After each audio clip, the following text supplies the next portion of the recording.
स्वतत वार्तां विभूषणम् अमर कुशोत्सारं प्रभुत लोक जीवन प्रणय प्रमत जागतिपन बंदे जीवन जीवन सत्पुरुषम परम प्रेममय श्री ठाकुर परमाध्या जगत जननी श्री बड़मा जुगाजज पितृदेव श्री बड़दा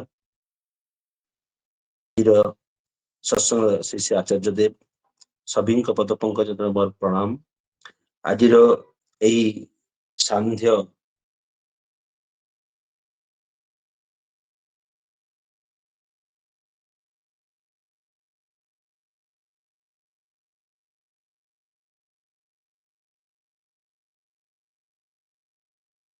मोर सत्संगी भाई और माँ मान को बयसर तारतम्य नहीं मोर प्रणाम जय गुरु। सर्वप्रथमे कही रखे गत सप्ताहटी 22 डिसेम्बर 2025 रु 29 डिसेम्बर 2025 सकाळ बेला पर्यंत सुजोग हेतिला आश्रम रे रहिबार एवं आचार्य संग करिबार।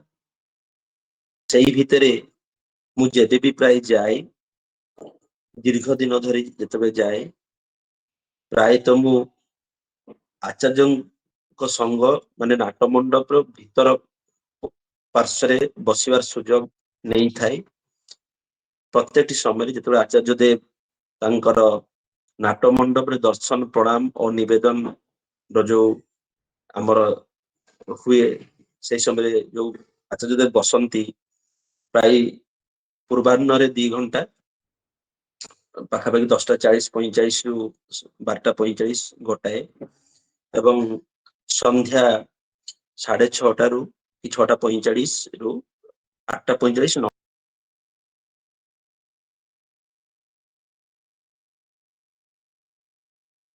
भितर दिउड़ी नाटमंडप दर्शन प्रणाम और निवेदन से आसंती एवं सही समय रे मोर तांको पाखरे बसिबार सुजोग उपस्थित हुए एवं सही भीतर दे विभिन्न लोकंकर समस्या शुणिया भीतर दे तार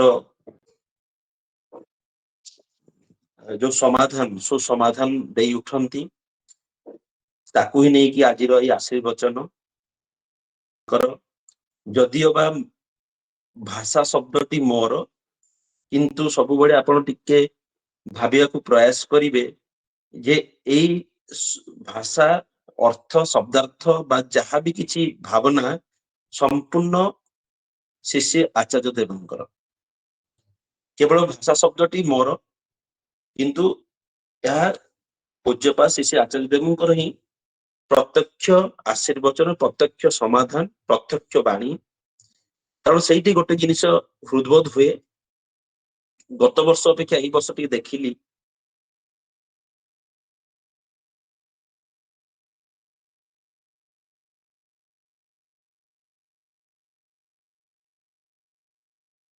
जे प्रकार निवेदन विभिन्न समस्या नहीं निवेदन आ बहु लोकों को आगमन है कि निवेदन तेणु श्री आचार्य देव कौन करती तांकर किछि पार्षद जो थांती सब बेले आश्रम रे तांको बहुत किछि समाधान जिनिस को पुंखानुपुंख भाबे बुझेई दे कि रेडी रखी थांती एवं जेतेबेले बहुत मासली निवेदन किछि हुए तो सही समय से तांको गोटे सठिक जगह को जीवा पाई कहती आइदर फिलांथ्रोपी बारंडा हो कि षोड़शी भवन बड़दांकर जो कैंपस जो पछपटे से बड़दांकर जो प्रतिमूर्ति रही से पाखापाखि कैंपस हो किंबा आचार्य देवंकर जो गोटे ऊपर काठर घर अच्छी तल जो कैंप माने जगह स्थानटा हो सेठी हो सेठी जीवा पाई कहती एवं तांक पार्षद कहीं काहाकू भी हो निर्देश दियंती जे एई निमित्त जो निवेदन टी हेची तार समाधान टा ठाकुरंकर बाणी नहीं कि ठाकुर को कौन कुहाची कौ नहीं से माने करिवे से जिनस सम्यक भावे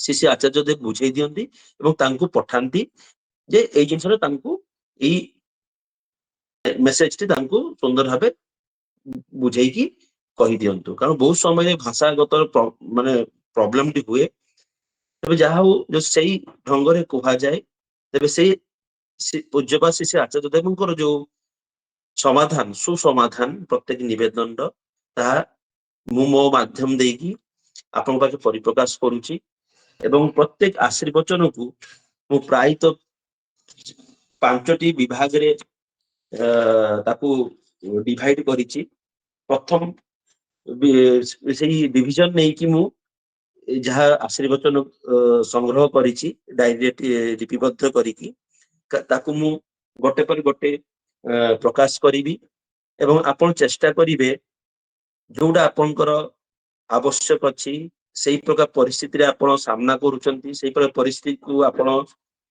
ଦେଖିଛନ୍ତି ଜାଣିଛନ୍ତି ଏବଂ ତାର ସମାଧାନ ଆପଣ ଆସିପାରୁନାହିଁ କିମ୍ବା କନଫ୍ୟୁଜନ ଷ୍ଟେଟରେ ଅଛି ନିଶ୍ଚିତ ଭାବୁଛି ସେଇ ସବୁ ଜିନିଷରେ ଆପଣଙ୍କ ଏଇ ସବୁ ଆଶୀର୍ବାଦ ନିଶ୍ଚିତ ଭାବେ ଆବଶ୍ୟକତା ରହିବ ଏବଂ କାମରେ ମଧ୍ୟ ଦବ ତେଣୁ ମୁଁ ବହୁତ ଧୀରେ ଧୀରେ କହିବି ମାନେ ଗୋଟେ ଉଚିତ ଫ୍ଲୋରେ କହିବି ଚେଷ୍ଟା କରିବେ ଯଦି ସମ୍ଭବ ହୁଏ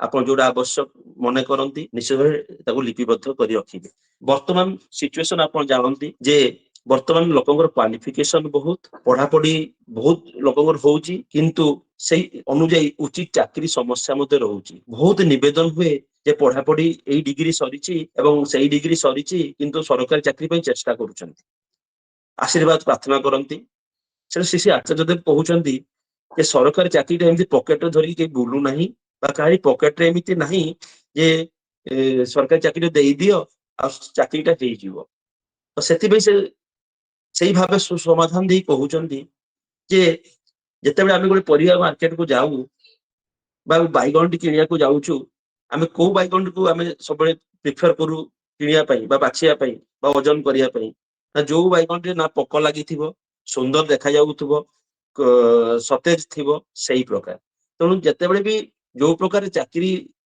ପାଇଁ ଆମେ ଆଶାୟୀ ରହୁଛୁ ସେଇ ଚାକିରିକୁ ପ୍ରାପ୍ତ କରିବା ପାଇଁ ଯୋଉ ଲେଭେଲରେ ଆମର ପରିପକ୍ୱତା ଥିବା ଦରକାର ଆମର ପ୍ରେଜେଣ୍ଟେସନ ଥିବା ଦରକାର ଆମର କ୍ୱାଲିଫିକେସନ ଥିବା ଦରକାର ଏବଂ ସେଇ ଯୋଉ ଇଣ୍ଟରଭ୍ୟୁ ରହୁଛି ସେଇ ସମୟ ସେ ଠିକ ସଠିକ ଭାବେ ଉପସ୍ଥାପନ କରି ତାଙ୍କର ମନ ମୁତାବକ ହେଇ ଉଠିବା ଆବଶ୍ୟକତା ରହିଛି ଯେତେବେଳେ ଗୋଟେ ଚାକିରିକୁ ଆମେ ପ୍ରାପ୍ତ କରିବାକୁ ଯାଉ ତେଣୁ କେବଳ ଡିଗ୍ରୀଟି ନେଇ ଆମେ ବସିଗଲେ ହବ ନାହିଁ ବା ଡିଗ୍ରୀଟି ଅଛି ଖାଲି ଆପ୍ଲିକେସନ କରିଦେଲେ ହବ ନାହିଁ ତା ପାଇଁ ଉଚିତ ପ୍ରକାରରେ ଆମକୁ ମାନେ ପ୍ରିପାରେସନ କରିବାକୁ ପଡିବ ଯେମିତି ଆମେ ସେଇ ବଜାରରେ ଭଲ ଭାବେ ବିକ୍ରି ହଉ ତାଙ୍କର ଆବଶ୍ୟକତାକୁ ଆମେ ସଠିକ ଭାବେ ଉପସ୍ଥାପନା କରିପାରିବୁ ଏବଂ ସେଇ ଚାକିରିଟି ହଉ ବା ଯାହା କିଛି ପାଇଁ ଆମେ ଆପ୍ଲାଏ କରିଥିବା ସେଟା ଇଜିଲି ଆମକୁ ମିଳିବାର ସମ୍ଭାବନା ରହିବ ଆଉ ଗୋଟେ ଏମିତି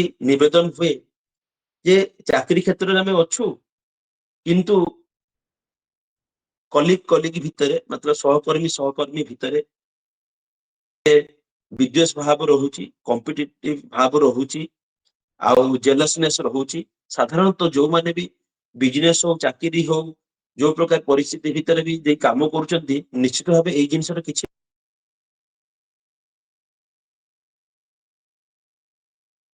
ଅନୁଭବ ଆସୁଥିବ ନିଶ୍ଚିତ ଭାବରେ ସେଥିପାଇଁ ସେ ଆଚାର୍ଯ୍ୟଦେବ କହୁଛନ୍ତି ଯେ ବିପରୀତ ସ୍ଥିତିକୁ ସାମ୍ନା କରିବା ହିଁ ଉନ୍ନତିର ସୋପାନ ମାନେ ସେ ସଠିକ ଭାବେ କହୁଛନ୍ତି ଯେ ଯଦି ତମେ ଠିକ ଭାବେ ଠାକୁରଙ୍କୁ ନେଇ ଆତ୍ମନିୟନ୍ତ୍ରଣରେ ଲିପ୍ତ ଥିବ ତାହେଲେ ଏମିତି ବହୁ ବଡ ବଡ ବିପରୀତ ସ୍ଥିତି ସାମ୍ନାକୁ ଆସିଲେ ମଧ୍ୟ ତୁମେ ତାକୁ କ୍ରସ କରିକି ସେଠି ତୁମେ ନିଜର ସ୍ଥିତି ବା ଯୋଉ ମାନସିକ ସ୍ଥିତିକୁ ସୁନ୍ଦର ଭାବେ ରଖି ଉନ୍ନତିର ସୋପାନକୁ ଯିବ ଏମିତି ଏକ ଜବ ପ୍ଲେସ ନାହିଁ ବା ଏମିତି ଏକ ବିଜନେସ କ୍ଷେତ୍ର ନାହିଁ ଯୋଉଥିରେ କମ୍ପାରିଜନ ନାହିଁ କମ୍ପିଟିସନ ନାହିଁ କିମ୍ବା ଜେଲସନେସ ନାହିଁ ଏଇଟା ଇଭିନ ପ୍ରାକ୍ଟିକାଲି ମୁଁ ମଧ୍ୟ ସେଇଟା ଜିନିଷଟା ଫେସ କରୁଛି ଚାକିରି ଭିତରେ ଏବଂ ବହୁତ ଜଣ ବି ଅଛନ୍ତି ସମାନ ପରିସ୍ଥିତି ଫେସ କରୁଛନ୍ତି ତେଣୁ ଆଚାର୍ଯ୍ୟଦେବ ସେ ସିଧା ସେଇ ସୁନ୍ଦର ଭାବେ କହିଦେଇ ଗଲେ ଯେ ବିପରୀତ ସ୍ଥିତିକୁ ସାମ୍ନା କରିବା ହିଁ ଉନ୍ନତିର ସୋପାନ ମାନେ ଆମେ ଯଦି ବିପରୀତ ସ୍ଥିତିକୁ ଧୈର୍ଯ୍ୟର ସହିତ ଧୈର୍ଯ୍ୟକୁ ସେ କହୁଛନ୍ତି ଧୀ ମାନେ ବୁଦ୍ଧି ମାନେ ବୁଦ୍ଧି ପ୍ରୟୋଗ କରି ଏବଂ ଧୈର୍ଯ୍ୟର ସହିତ ଯଦି ସେଇ ବିପରୀତ ପରିସ୍ଥିତିକୁ ଆମେ ସାମ୍ନା କରି ବା ତାହେଲେ ନିଶ୍ଚିତ ଭାବେ ଉନ୍ନତିର ସୋପାନକୁ ଯିବା ସୁନ୍ଦର ଭାବେ କହିଲେ ଯେ ପ୍ରତ୍ୟେକ ପରିସ୍ଥିତିରେ ରାଜି ଥାଉ ଦୁଃଖ ତୁମର କଣ କରିବ ସେଇ ସତ୍ୟାଂଶ ବାହିନୀ ମଧ୍ୟ ସେତେବେଳେ ଏଇ ସୁନ୍ଦର ଭାବେ ସେ କହି ଉଠନ୍ତି ତେଣୁ ପ୍ରତ୍ୟେକ ପରିସ୍ଥିତିରେ ଆମକୁ ରାଜି ହେବାକୁ ପଡିବ ନିଜର ଧୈର୍ଯ୍ୟ ଶକ୍ତିକୁ ଆଉ ଟିକେ ଏଲିଭେଟ କରିକି ବା ଆଉ ଟିକେ ଭଲ ଭାବରେ ପ୍ରୟୋଗ କରିକି ଆମେ ସେଇ ପରିସ୍ଥିତିକୁ ସାମ୍ନା ମଧ୍ୟ କରିବାକୁ ପଡିବ ଆଚାର୍ଯ୍ୟଙ୍କର ଏଇଟା ହଉଛି ତାଙ୍କର ଆଶୀର୍ବଚନ ଏଇ ମେଟର ନେଇକି ଆଉ କିଛି ଏମିତି निवेदन हुए जे मु एई चाकरी पाई प्रिपरेशन करूची 4-5 थर एग्जाम देली किंतु हौ नाही कोडी 1 मार्क पाई कोडी 4 मार्क पाई कि 5 मार्क पाई मु कटि जाउची आचार्य देव कहउचंदी से 1 मार्क 2 मार्क 5 मार्क माने होची तमर कोडी धैर्य शक्तिर अभाव अछि को जगह तमे सही समय रे गोटे कक्षच्युत हो जाउछ जदि होउछ आ अधैर्यर सीमा बढ़ी बढ़ी जाउची तले तमर प्लान बी कोन अछि এই কথা ସେ ପଚାରନ୍ତି ଯେ ତୋ ପ୍ଲାନ ବି କଣ ଅଛି ନା ପ୍ଲାନ ବି କିଛି ନାହିଁ କିନ୍ତୁ ସବୁବେଳେ ସେଇ କଥା କହୁଛନ୍ତି ଯେ ଯେତେବେଳେ ବି ତମେ କିଛି କୌଣସି ପାଇଁ ଚେଷ୍ଟା କରୁଛ କୌଣସି କାର୍ଯ୍ୟ ପାଇଁ ଚେଷ୍ଟା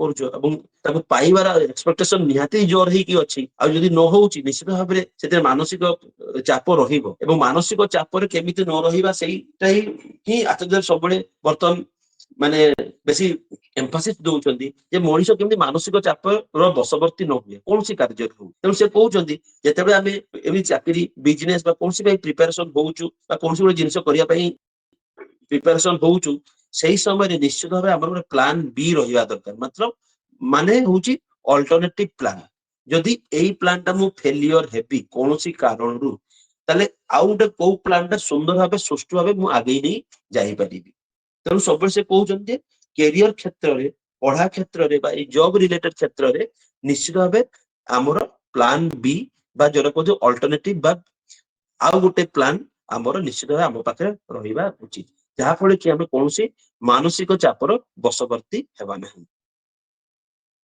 ବର୍ତ୍ତମାନ ଆଚାର୍ଯ୍ୟ ଦେବ ମଧ୍ୟ ଏମ୍ଫାସିସ୍ କରୁଛନ୍ତି ଯେ ଯେହେତୁ ଆମ ମାନଙ୍କର ଜୀବନ ଚଳଣି ପାଇଁ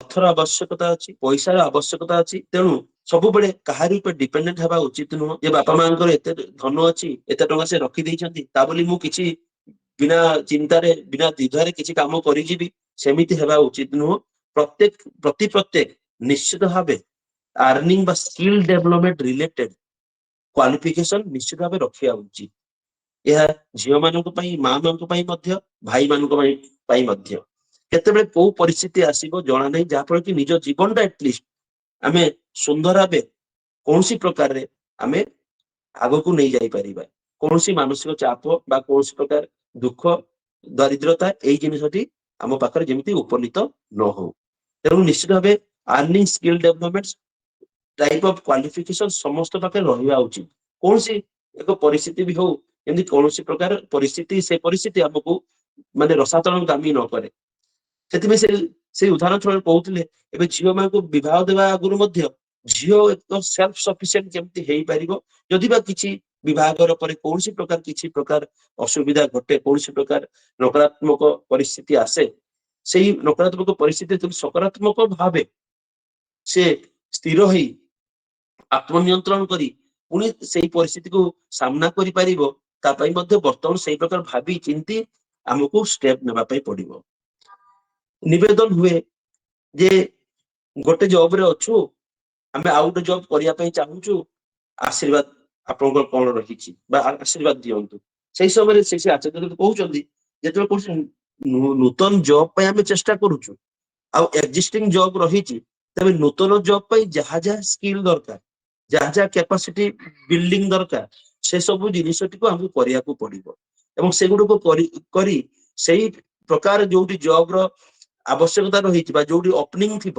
ସେଇଠି ଆମେ ଆପ୍ଲିକେସନ କରିବା ଉଚିତ ତତ୍ସହିତ ସେ କହୁଛନ୍ତି ଏହା ସହିତ ଏକ୍ଜିଷ୍ଟିଂ ଜବ ବା ଯୋଉ ଜବ ବା ଯୋଉ ଚାକିରିରେ ଆମେ ବର୍ତ୍ତମାନ ଅଛୁ ବା ଯୋଉ କାର୍ଯ୍ୟକ୍ରମରେ ଅଛୁ ସେଇଥିରେ ମଧ୍ୟ ନିଜର ବେଷ୍ଟ କ୍ୟାପାସିଟି ପରଫରମାନ୍ସ ବା କଣ୍ଟ୍ରିବ୍ୟୁସନ ଦେବାକୁ ପଡିବ ଯାହା ଫଳରେ ସେ ଜବ ଟି ସିକ୍योର ହେଇ ଉଠେ ସେ ଜବ ରୁ ଯେମିତି ଆମେ ଟର୍ମିନେଟ ନ ହଉ ସେଇ କମ୍ପାନୀ ହଉ ସେଇ ସଂସ୍ଥା ହଉ ବା ସେଇ ଅର୍ଗାନାଇଜେସନ ଯେମିତି ଆମକୁ ଅଦରକାରୀ ମନେ ନ କରେ ତା ପାଇଁ ବି ମଧ୍ୟ ସତଚେଷ୍ଟିତ ହେଇ ରହିବା ଉଚିତ କାରଣ ବର୍ତ୍ତମାନ ଏଇ ଜିନିଷ ପ୍ରାୟତଃ ହଉଛି ସେଇ ସେଇ ଦିଗକୁ ଦୃଷ୍ଟି ନେଇ ଆଚାର୍ଯ୍ୟ ଦେବଙ୍କର ଆଶୀର୍ବାଦ ଏଇ ଥିଲା ଯେ ଏକ୍ଜିଷ୍ଟିଂ ଯାହାବି ଜବ ଅଛି ସେଥିରେ ଢିଲାମି ନ କରିକି ବା ଅଳସୁଆମି ନ କରିକି କଣ୍ଟ୍ରିବ୍ୟୁସନ ମାନେ ବେଟର ରୁ ବେଷ୍ଟ କଣ୍ଟ୍ରିବ୍ୟୁସନ କେମିତି ଦେଇକି ଆମେ ତାକୁ ଆମେ ଉନ୍ନତ ମୁଖରେ କରିପାରିବା ଯାହାଫଳରେ କି ଆମ ଜବ ଟି বা ଯୋଉ ପ୍ରକାର ଆମେ ଚାକିରିରେ ଥିବୁ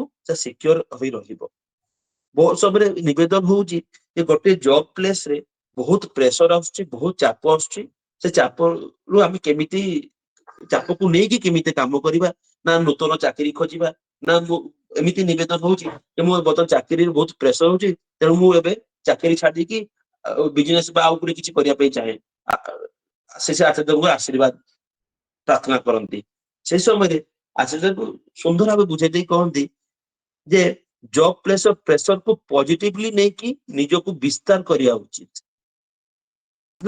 କଥା ଯେ ପ୍ରତ୍ୟେକ ଜାଗାରେ, ପ୍ରତ୍ୟେକ ପରିସ୍ଥିତିରେ ବା ଯୋଉ ପ୍ରକାର ବି କାର୍ଯ୍ୟକ୍ରମ ଆମ ପାଖରେ ଥାଉ ନା କାହିଁକି, ସେଥିରେ ନିଜର ବିସ୍ତାର ବା ଏକ୍ସପାନସନ ହଉଛି ନା ନାହିଁ।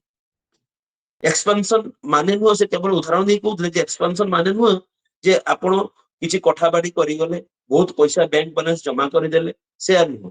ନିଜର ଏକ ବିସ୍ତାର, ମାନସିକ ବିସ୍ତାର, ଶାରୀରିକ ବିସ୍ତାର, ଏକ ଏକ୍ସପାନସନ, କେତେ ଖୁସି, କେତେ ସୁସ୍ଥ ହେଇକି ଆପଣ ନିରାଶ ମାନେ ଖୁସିରେ ବହୁତ କିଛି କାମ ପଜିଟିଭଲି କରିକି ଏକ ପଜିଟିଭ ବାତାବରଣ ଆପଣ ତିଆରି କରିପାରୁଛନ୍ତି, ତାହା ହିଁ ଏକ୍ସପାନସନ।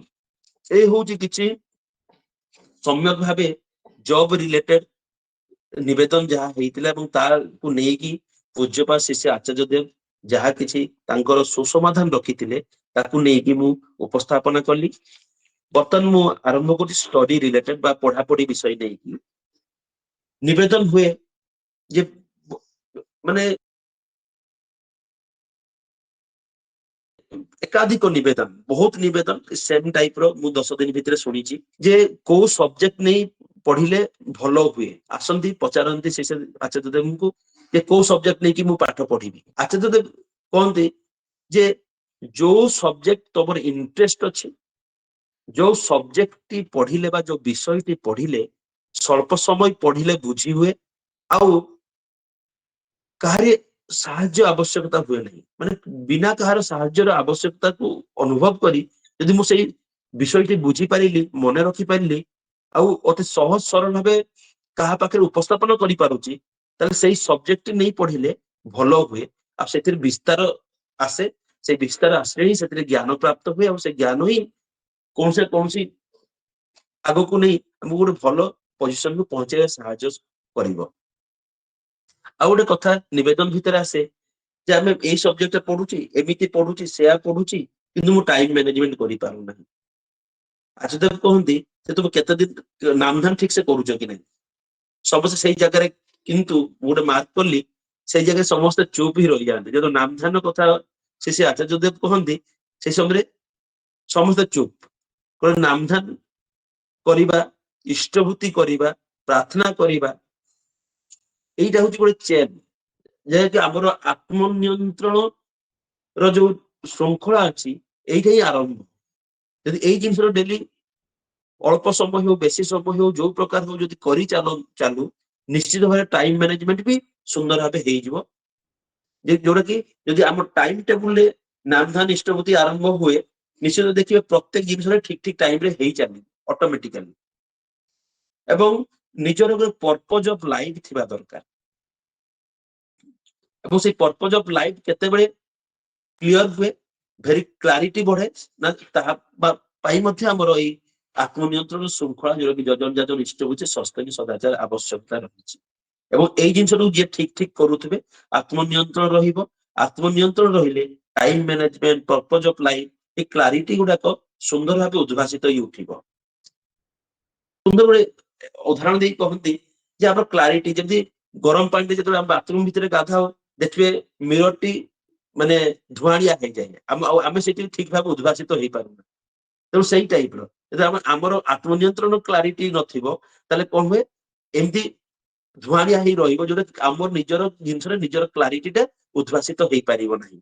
ତେଣୁ ସେ ଜୋର କରିକି ଏଇ ଯଜନ ଯାଜନ ଇଷ୍ଟଭୂତି ସସ୍ତନୀ ସଦାଚାର କଥାର ଅବତାରଣ କରନ୍ତି ଏଇ ନିବେଦନ ମାଧ୍ୟମ ଦେଇକି। ଆଉ ଏଇ ସବୁ ଯେତେବେଳେ ଆତ୍ମନିୟନ୍ତ୍ରଣ ଶୃଙ୍ଖଳା ଭିତରେ ଆମେ ବାନ୍ଧି ରହିବା, ଆମ ଭିତରେ କନଫ୍ୟୁଜନ ରହିବ ନାହିଁ। কনফ্ୟୁজ ହେଇଯାଉ, ଏଇଟା କରିବି ନା ସେଇଟା କରିବି, ସିଏ ତ ମତେ ଏମିତି ବତେଇଲା, ସିଏ ମତେ ଏମିତି ବତେଇଲା, ସିଏ ଏଇଟା କରିକି ସେମିତି ହେଇଗଲା। ଏଇ ଜିନିଷ ଭିତରେ ଆମେ ବହୁତ ସମୟ ଡୁବି ରହୁ କମ୍ପାରିଜନ ଭିତରେ ଦେଇ, ଏବଂ ଯେତେବେଳେ ଅତ୍ୟଧିକ କମ୍ପାରିଜନ କରୁ ଧୀରେ ଧୀରେ ଆମ ମନ ଭିତରେ କନଫ୍ୟୁଜନ ଆସେ। ସେଇ ବିଷୟରେ ସେ ଆଚାର୍ଯ୍ୟ ସୁନ୍ଦର ଭାବରେ କହୁଛନ୍ତି ଯେ ଏଇ ଯୋଉ ଆତ୍ମନିୟନ୍ତ୍ରଣ ଯୋଉ ଶୃଙ୍ଖଳା ରହିଛି, ସେଇ ଶୃଙ୍ଖଳା ଭିତରେ ନିବଦ୍ଧ ରୁହ, ଦେଖିବ କନଫ୍ୟୁଜନ ମଧ୍ୟ ରହିବ ନାହିଁ। ଯେତେବେଳେ ପିତାମାତା ଏମିତି ଆସି ନିବେଦନ କରନ୍ତି ଯେ ଆମ ଛୁଆଟି ପଢାପଢି କରୁନାହିଁ, ଚଞ୍ଚଳ ହଉଛି, ସେ ପଢୁଛି ମନେ ରହୁନାହିଁ, ସେ ଆଗକୁ କଣ କରିବ ଆମକୁ ଟିକେ ଭୟ ଲାଗୁଛି, ଏପରି ମଧ୍ୟ ବହୁତ ନିବେଦନ ହୁଏ। ଶ୍ରୀ ଆଚାର୍ଯ୍ୟ ଦେବ ସୁନ୍ଦର ଭାବରେ କହନ୍ତି ଯେ ଛୁଆ ମାନଙ୍କ ପାଖରେ ବା ନିଜ ସନ୍ତାନ ସନ୍ତତି ପାଖରେ କେତେବେଳେ ବି ଦୁର୍ବଳ ଚରିତ୍ରର ଆଲୋଚନା କରିବ ନାହିଁ। ସବୁବେଳେ ପଢା ଶୁଣା ହିଁ ଆଉ ମାନେ କ୍ଲାସରେ ଫାର୍ଷ୍ଟ ସେକେଣ୍ଡ ଥାର୍ଡ ଆସିବା ହିଁ ସବୁ କିଛି ନୁହଁ। ସେ ଲତା ମଙ୍ଗେଶକର, ସଚିନ ତେନ୍ଦୁଲକର ମଧ୍ୟ ସୁନ୍ଦର ଭାବେ ଉଦାହରଣ ଦେଇକି କହିଲେ ଯେ ସେମାନଙ୍କ ତ ପଢାପଢି କିଛି ନଥିଲା, ସଚିନ ତେନ୍ଦୁଲକର ବି ମେଟ୍ରିକ ପାସ୍ କରିନଥିଲା, କିନ୍ତୁ ସେ ବିଖ୍ୟାତ ଜଣେ କ୍ରିକେଟିୟର। ତେଣୁ କେତେବେଳେ ବି ସନ୍ତାନ ସନ୍ତତି ପାଖରେ ଏଇ ପଢାଶୁଣା ନେଇ ଦୁର୍ବଳ ଚରିତ୍ରର ଆଲୋଚନା କରିବେ ନାହିଁ, କୌଣସି ପ୍ରକାରେ ହଉ। କୌଣସି ଦୁର୍ବଳ ଚରିତ୍ରର ଅବତାରଣା କରିବା ନାହିଁ। ଏବଂ ସବୁବେଳେ ଯେତେବେଳେ କିଛି କାହାକୁ ଆଦର୍ଶ ରୂପେ ଯଦି ଆଲୋଚନା କରିବାକୁ ହୁଏ, ସବଳ ଶକ୍ତି ବା ସବଳର ଆଲୋଚନା ବା ସବଳ ଚରିତ୍ରର ହିଁ ଆଲୋଚନା କରିବା ଉଚିତ, ଯାହାଫଳରେ କି ସେଇ ସନ୍ତାନ ସହିତ ଇନ୍ସପାୟାର ହେବେ ଏବଂ ସେଇ ଅନୁଯାୟୀ ସେ ତାଙ୍କର ନିଜର ଶୃଙ୍ଖଳା, ନିଜର ପ୍ରିପାରେସନକୁ ଆହୁରି ଦୃଢୀଭୂତ କରିବେ। ସେଇ ସମୟ ଭିତରେ ବହୁତ କିଛି ହାୟର କ୍ୱାଲିଫାଏଡ ଷ୍ଟୁଡେଣ୍ଟସ ଆସନ୍ତି, ସତ୍ସଙ୍ଗୀ ଭାଇ ମାନେ, ଯୁବ ଭାଇ ଆଉ ମା ମାନେ ଆସନ୍ତି। ତାଙ୍କର ଯେ ତାଙ୍କ ହାୟର ଏଜୁକେସନ, ସାଧାରଣତଃ ହାୟର ଏଜୁକେସନ କହିଲେ ଆମେ ମାଷ୍ଟର ଡିଗ୍ରୀ ଆଗରୁ ବୁଝୁଥିଲୁ, ଏବେ ଧୀରେ ଧୀରେ ହାୟର ଏଜୁକେସନ କହିଲେ ପିଏଚଡି, ପୋଷ୍ଟଡକ୍ ଏଇ ଆଡକୁ ପ୍ରାୟତଃ ବୁଝା ଯାଉଛି। ଏବଂ ସମସ୍ତେ ଯେତେବେଳେ ଆସନ୍ତି ଏଇ ପିଏଚଡି ଉପରେ ନେଇ ଆଲୋଚନା କରିବାକୁ ନେଇ, ଶ୍ରୀ ଆଚାର୍ଯ୍ୟ ଦେବ ସୁନ୍ଦର ଭାବେ କହି ଉଠନ୍ତି ଯେ ଯଦି ପିଏଚଡି କରିବାକୁ ଚାହୁଁଛ, ତମ ପାଖରେ ପେସେନ୍ସ ଆଉ ଟଲରେନ୍ସ ର କ୍ୟାପାସିଟି ବହୁତ ଅଧିକା ଥିବା ଦରକାର। କାରଣ ଆଜିକାଲି ସାଧାରଣତଃ ଦେଖାଯାଏ ଏବଂ ସ୍ନେହାଶିଷ ଭାଇ ବି ଅଛନ୍ତି, ସାଧାରଣତଃ ବହୁତ କେସ୍ ଶୁଣୁଥିବେ, ଗାଇଡ ମାନେ ଯୋଉମାନେ ପିଏଚଡି ର ଗାଇଡ ହୁଅନ୍ତି, ସୁପରଭାଇଜର ହୁଅନ୍ତି, ସମସ୍ତେ ତ ଆଉ ଆଦର୍ଶ କେନ୍ଦ୍ରିକ ଜୀବନ ଯାପନ ନାହିଁ। ତେଣୁ ସେମାନେ ପ୍ରାୟତଃ ମେଣ୍ଟାଲ ପ୍ରେସର ଦିଅନ୍ତି, ବହୁତ ବିଭିନ୍ନ ପ୍ରକାର କାମରେ ଇନଭଲ୍ଭ କରେଇବେ, ଆଉ ଏଇ ପ୍ରକାର ତାଙ୍କର ଚରିତ୍ର ହେଇଥାଏ। ତେଣୁ ସେଇ ପ୍ରକାର ଚରିତ୍ର ଲୋକଙ୍କ ପାଖରେ ହିଁ ଏଇ ପ୍ରକାର କିଛି ଜ୍ଞାନ ଥାଏ, ଏଇ ଯୋଉ ଜ୍ଞାନ କୌଶଳ ଥାଏ, ଯାହାକି ଆମର ସେ ପିଏଚଡି ଡିଗ୍ରୀ ଲାଭ କରିବା ହଉ, ଟେକ୍ନିକାଲରେ ହଉ, ଜେନେରାଲ ସାଇନ୍ସ ହଉ, ଆର୍ଟସ ହଉ, ହ୍ୟୁମାନିଟିଜ ହଉ, ଯୋଉ କି କମର୍ସ ହଉ, ଯୋଉ କ୍ଷେତ୍ରରେ ବି ହଉ, ସେଇ ଟାଇପର ଲୋକ ହିଁ ଆମ ପାଖରେ ଉପସ୍ଥିତ ହୁଅନ୍ତି। ତେଣୁ ସେ କହିଲେ ଯେ ପିଏଚଡି କରିବା ଆଗରୁ ଭାବିନିଅ ଯେ ମତେ ବହୁତ କିଛି କଷ୍ଟ କରିବା ପାଇଁ ପଡିବ, ବହୁତ କିଛି ସହିବାକୁ ପଡିବ। ତେଣୁ ଏଇ ସହିବା ଶକ୍ତି ଆଉ କଷ୍ଟର ସମ୍ମୁଖୀନ ହେବା ଶକ୍ତିକୁ ପ୍ରଥମ ଉଜ୍ଜୀବିତ କରିବାର ଅଛି, ମାନେ ଉନ୍ନତ କରିବାର ଅଛି ନିଜ ଭିତରେ, ଓ ସେଇ ପଟେନସିଆଲକୁ ଡେଭଲପ କରିବାର ଅଛି।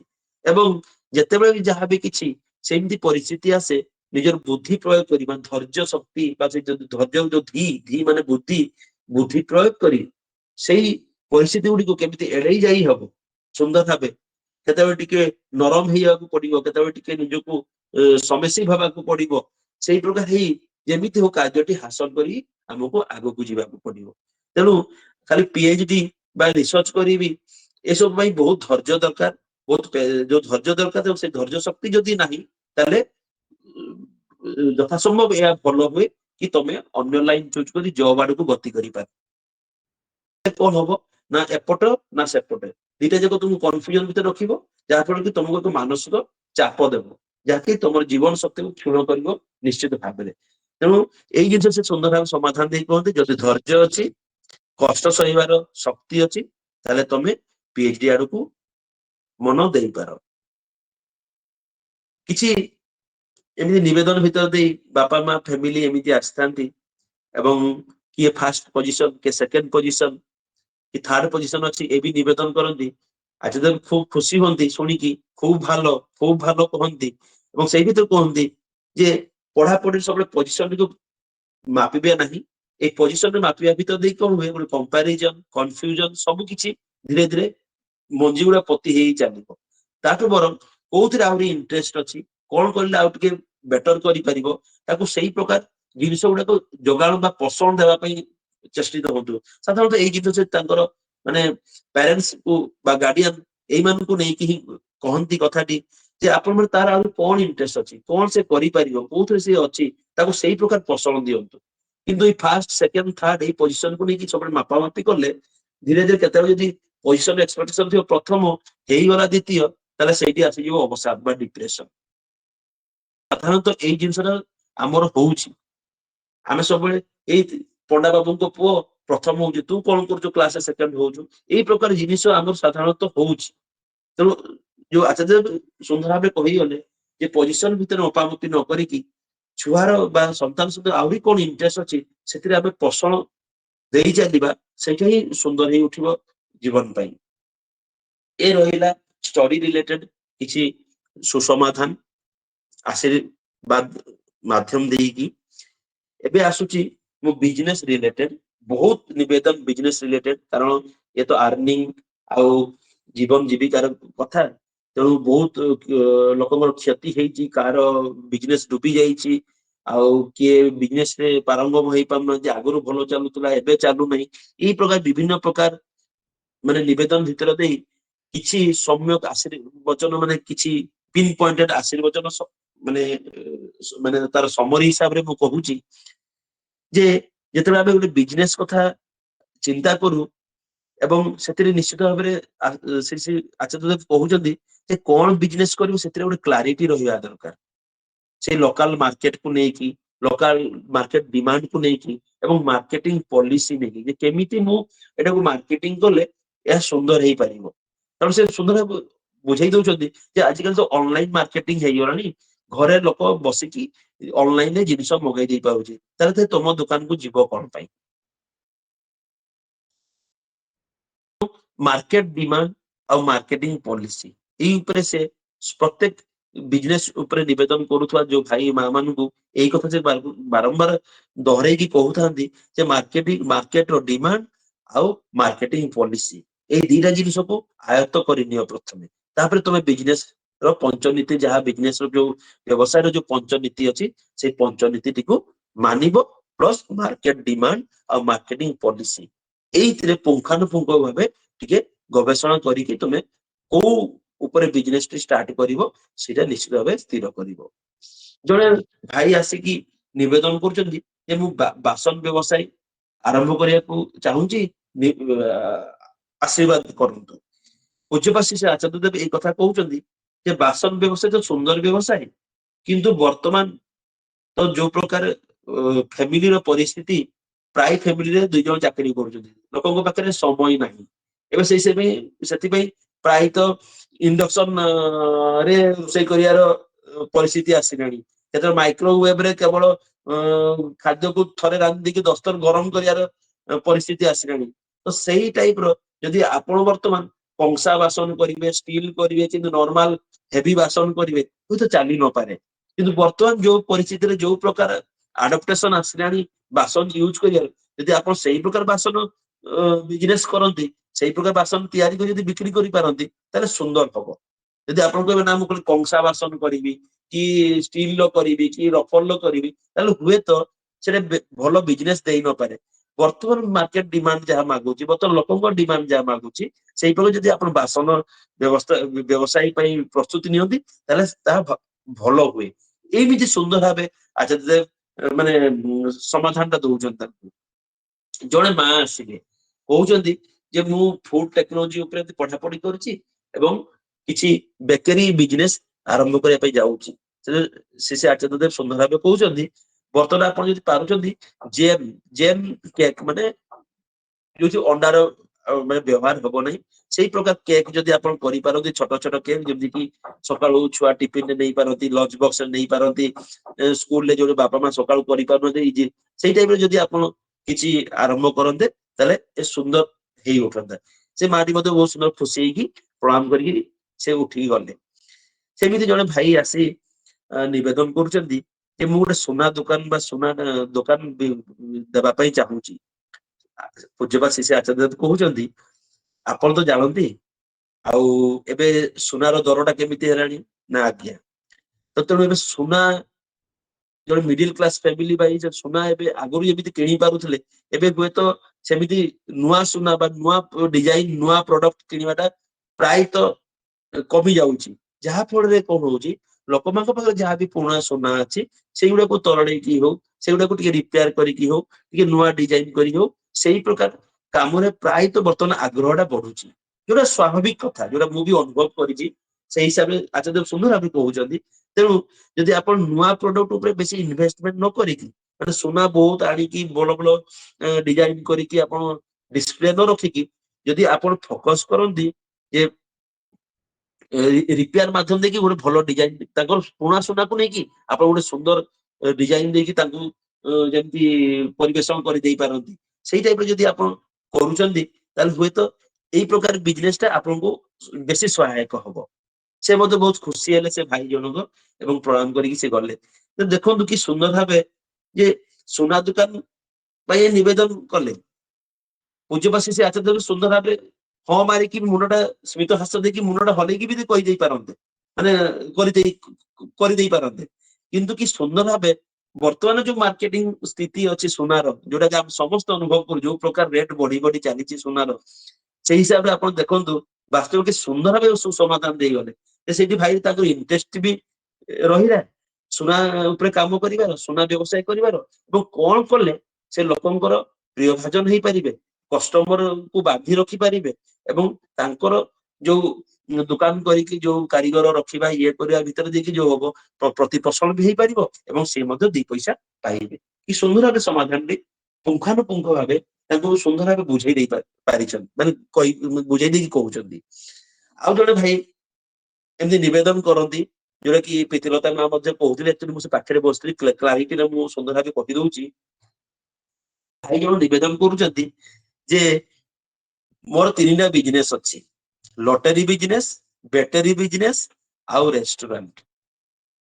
ତେଣୁ ଆଚାର୍ଯ୍ୟ ସୁନ୍ଦର ଭାବରେ କହୁଛନ୍ତି ଲଟେରୀ ବିଜନେସ ତ ଜୁଆ ଖେଳ ଇଲିଗାଲ, ଆଉ ବ୍ୟାଟେରୀଟା ଯେ ପରିସ୍ଥିତି ସ୍ଥଳେ ଆବଶ୍ୟକ, କାରଣ ବ୍ୟାଟେରୀଟା ଡେଲି ଆବଶ୍ୟକ ହୁଏ ନା। କେବେ ଆପଣ ବ୍ୟାଟେରୀଟା ସରିଛି ତେବେ ଚାର୍ଜ କରିବା ପାଇଁ ଯିବା, କିମ୍ବା କେବେ ବ୍ୟାଟେରୀଟା ନାହିଁ କି ପୁରା ଡ୍ୟାମେଜ ହେଇଛି ତାହେଲେ ଯାଇକି ନୂଆ ବ୍ୟାଟେରୀ କିଣା ହଉଛି। କିନ୍ତୁ ଗାଡି କଥା ହଉ, ଟର୍ଚ କଥା ହଉ, କି କୌଣସି ଆପଣଙ୍କର ଇନଭର୍ଟର କଥା ହଉ, ପ୍ରତ୍ୟେକ ଦିନ ବ୍ୟାଟେରୀର ଆବଶ୍ୟକତା ପଡେ ନାହିଁ। କିନ୍ତୁ ପ୍ରତ୍ୟେକ ଦିନ ଗୋଟେ ଲୋକଟି ଖାଇବ, ସକାଳୁ ଉଠିଲା ପରେ ଟିଫିନ ଟି କରୁ, ଲଞ୍ଚ ଟି କରୁ, ଡିନର ଟି କରୁ, ସ୍ନାକ୍ସ କରୁ, ସେ କରିବ।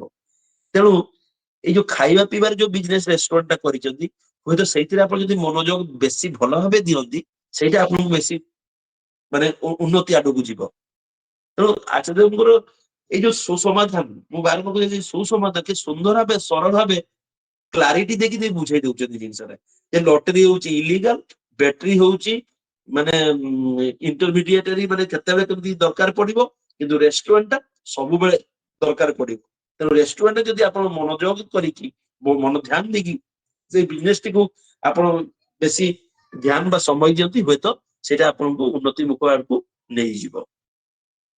ଆଉ ଜଣେ ଭାଇ ଆସି ନିବେଦନ କରୁଛନ୍ତି ଯେ ବିଜନେସ ଆଗରୁ ମୋର ବହୁତ ଭଲ ଚାଲୁଥିଲା, ଆଉ ନୂଆ କିଛି ଦୋକାନ ହେଇଗଲା ପରେ ମୋର ଆଉ ଦୋକାନଟି ଡାଉନ ପଡିଯାଇଛି।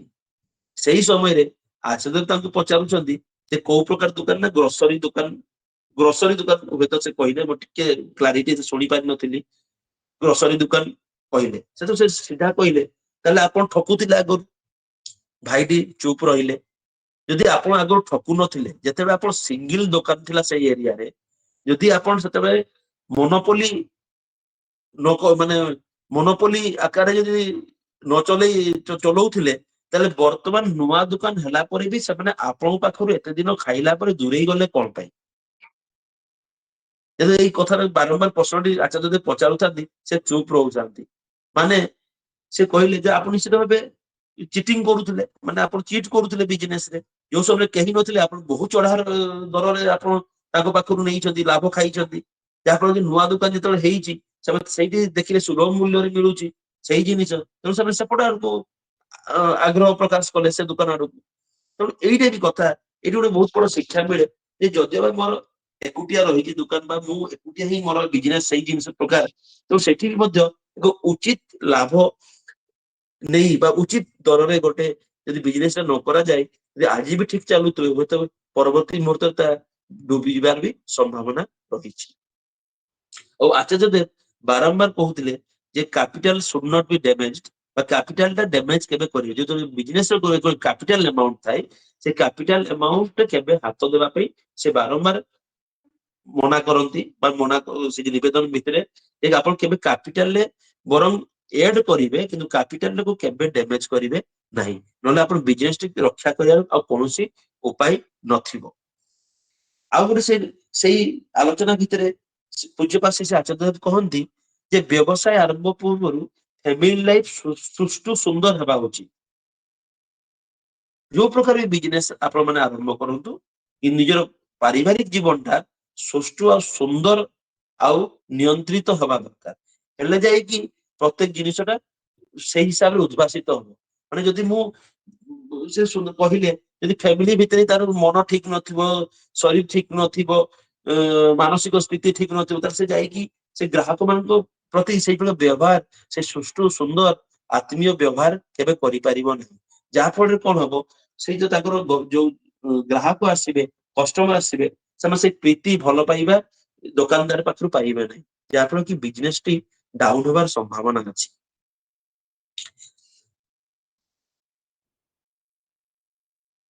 ଆଉ ଗୋଟେ ସେ କହନ୍ତି ସେଇ ଭିତରେ ଦେଇକି ଯେ ଯାହା ବି ବିଜନେସ କରନ୍ତୁ ସେଥିରେ କେମିତି ଏକ୍ସପାନସନ ହବ, ସେ ବିଜନେସ ର ଯେତେ ଏକ୍ସପାନସନ ହବ ଏବଂ ୱିଥ ୱେଲ କୋଅର୍ଡିନେଟେଡ, ଭଲ ସେ କୋଅର୍ଡିନେସନ କରିକି ପ୍ରତ୍ୟେକ ବିଜନେସ ର ସେ ଏକ୍ସପାନସନ କେମିତି ହବ ସେଇଟା ସେ ସୁନ୍ଦର ଭାବେ ବୁଝେଇ ଦେଉଥାନ୍ତି।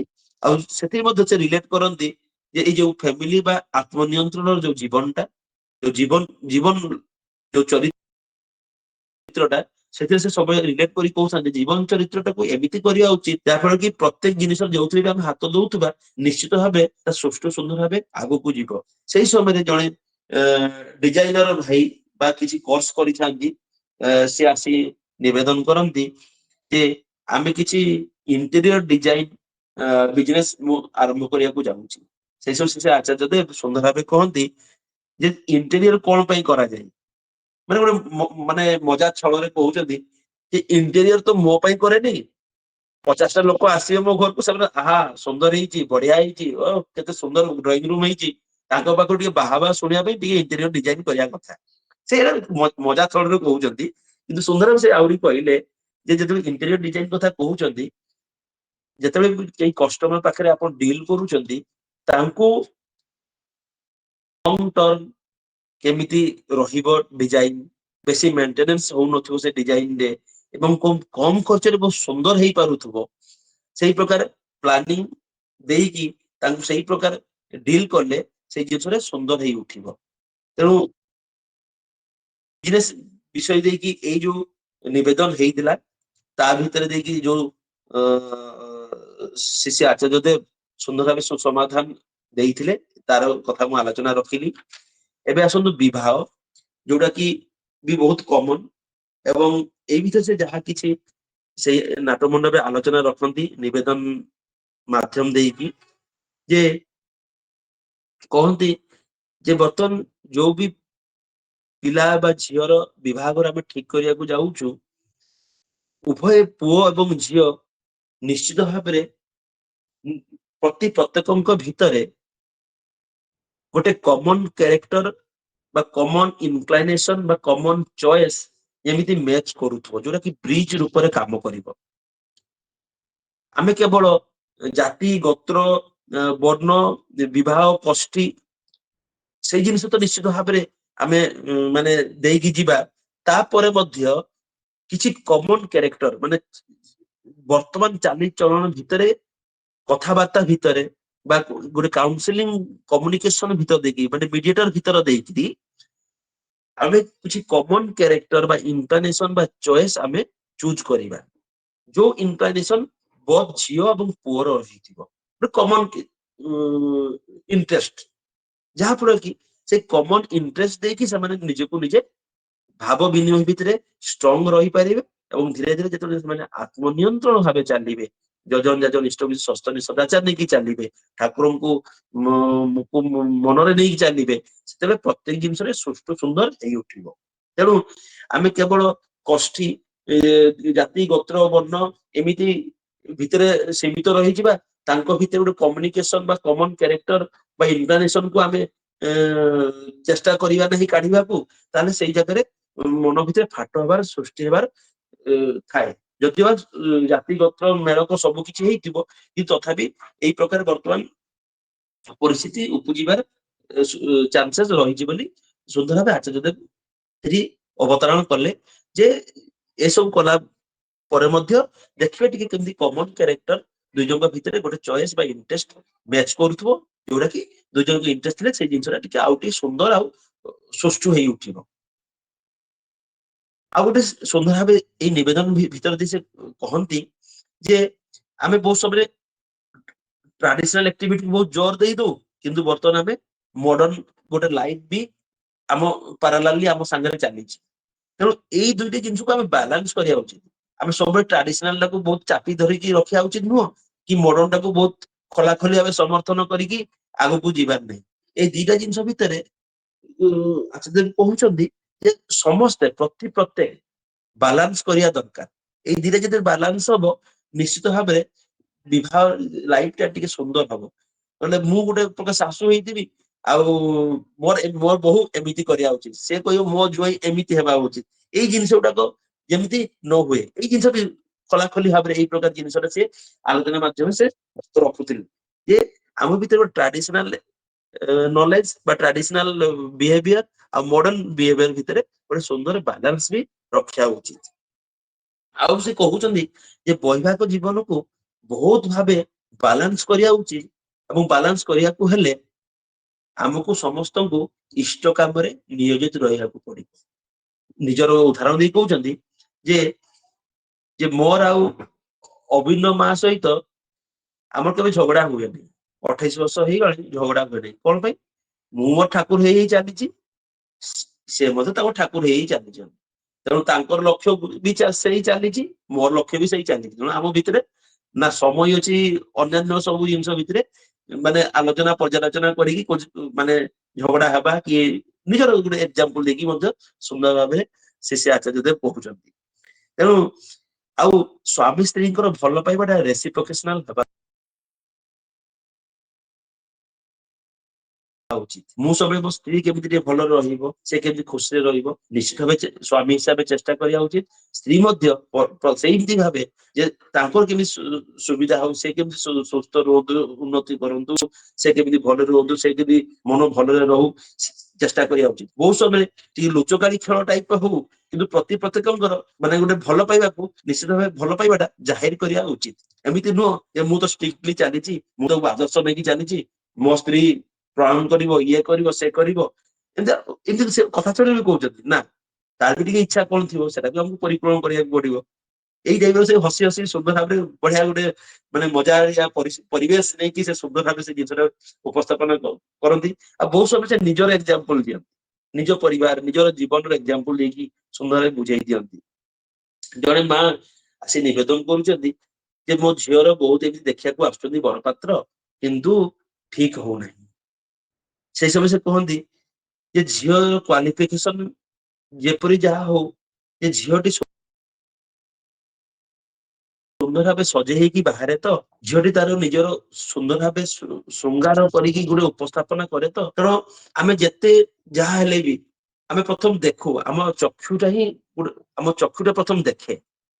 ଯଦି ଦେଖିବାଟା ହିଁ ଠିକ ନ ଲାଗିଲା, ତାହେଲେ କଥାବାର୍ତ୍ତା ତା ଭିତରକୁ ବା ଭିତର ମନକୁ ଯିବା ପାଇଁ କେବେ ପସନ୍ଦ ହୁଏ ନା। ତେଣୁ ଯେତେବେଳେ ଏଇ କ୍ଷେତ୍ରରେ ଆସୁଛି, ଝିଅଟି ସୁନ୍ଦର ଭାବେ ଗୋଟେ ଉପସ୍ଥାପନା କରିବା ନିଶ୍ଚିତ ଭାବେ ଦରକାର। ଆଶିଷ କହୁଛନ୍ତି ଉପସ୍ଥାପନା ସେ ଶୃଙ୍ଗାର ଯୋଉ ଜିନିଷଟା ଅଛି, ସେ ନିଶ୍ଚିତ ଭାବେ ବହୁତ ସୁନ୍ଦର ଭାବେ ହେବା ଉଚିତ।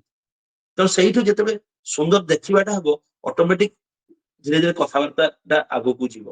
ଏବଂ ଶେଷରେ ସେ କହିଲେ ଯଦି ଠିକ ହଉନି, ଗୋଟେ ଭଲ କଥା କୁହା ମିଡିଏଟର ଧର। ମାନେ ହସି ମଜାକରେ ସେ ହସି ହସି କହୁଛନ୍ତି ଯେ ଗୋଟେ ଭଲ ମିଡିଏଟର ଯେ କଥା କହିପାରିବ ଆଉ ଚାଲୁଥିବ, ଗୋଟେ ମିଡିଏଟର ଧରିବାକୁ ଚେଷ୍ଟା କର, ହେଲେ ବାହାଘରଟା ଜଲ୍ଦି ହେଇଯିବ। ସୁନ୍ଦର ଭାବେ ମଜାଳିଆ ଏବଂ ସେଇ ମା ମଧ୍ୟ ହସି ହସି ସୁନ୍ଦର ଭାବେ ସେ ଉଠିକି ପ୍ରଣାମ କରି ଗଲେ। ଆଉ ବହୁତ ସମୟରେ ନିବେଦନ ହେଇଛି ଯେ ପୁଅର ବାହାଘର ଆମେ ଠିକ କରିବାକୁ ଚାହୁଁଛୁ। ପୁଅ ତ ସ୍ୱସ୍ଥ ହେଇନି, ପୁଅ ତ ଠାକୁର କାମ କରେ, ପୁଅ ତ ଡିପି ୱାର୍କ କରୁଛି, ଉତ୍ସବ ଏସବୁ ଠାକୁରଙ୍କ ବିଭିନ୍ନ କର୍ମରେ ବହୁତ ଯୋଗଦାନ ଦଉଛି, କିନ୍ତୁ ବର୍ତ୍ତମାନ ସେ ବାହାଘର ଠିକ ହେଇପାରୁନି।